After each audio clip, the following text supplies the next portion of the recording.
আসসালামু আলাইকুম। কৃষকের শেষ কথা ইউটিউব চ্যানেলের আরও একটি নতুন ভিডিওতে আপনাদের স্বাগতম। সো ভিউয়ার্স, আজ আমি আপনাদের দেখাবো বৃষ্টির পরে যে নতুন ফুল ফুটেছিল 1 থেকে 2 তারিখের ভিতরে, সেই ফুল কিন্তু এই ধরনের পচে গেছে। এখন আমার যে কাজ হবে এই ফুলগুলোর পুট থেকে পচা ফুলগুলো আলাদা করা। সো ভিউয়ার্স, আমি এখন সেই কাজ করছি। আপনারা যদি না করেন তাহলে কি হবে, ফুলের পুটের থেকে যদি এগুলো পরিষ্কার না করেন তাহলে আপনার দেখবেন যে নতুন ফুল ফুটেছিল এইভাবে কিন্তু লাল হয়ে নষ্ট হয়ে যাবে। সেই জন্য অবশ্যই আপনারা পুট থেকে এক্সট্রা এই মরা ফুলগুলো কিন্তু ফেলে দিতে হবে, তাহলে আপনার গাছের যে ফুল ফুটেছিল একটি ফুলও কিন্তু নষ্ট হবে না। আর যারা না করবেন দেখবেন যে আপনার ফুল কিন্তু নষ্ট হয়ে যাওয়ার সম্ভাবনা বেশি থাকবে।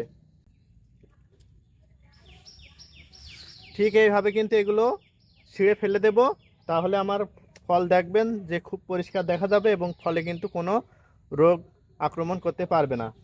আর আপনারা যদি না ফেলেন, এই যে ছোট ফলগুলো এগুলো কিন্তু এইভাবে নষ্ট হয়ে যাওয়ার সম্ভাবনা সবচেয়ে বেশি থাকবে। সো ভিউয়ার্স, আমার উচিত ছিল আরও আগে এই কাজগুলো করা, কিন্তু দেখেন দেরি হয়েছে একটু। এর ভিতরে কিন্তু দেখেন সবগুলো কিন্তু প্রায় লাল হয়ে গেছে। আপনারা এখনও যারা এই কাজগুলো করেননি অবশ্যই ফুলের গা থেকে এই ফুলগুলো ছিঁড়ে ফেলে দেন। সো ভিউয়ার্স, এতটুকুই ছিল আজকের ভিডিও। কেমন লাগলো অবশ্যই কমেন্টে জানাবেন। ভিডিওটি ভালো লাগলে এবং যদি কারো হেল্পফুল হয়ে থাকে অবশ্যই এই চ্যানেলটি সাবস্ক্রাইব করে রাখবেন। সবাই ভালো থাকেন, সুস্থ থাকেন, আল্লাহ হাফেজ।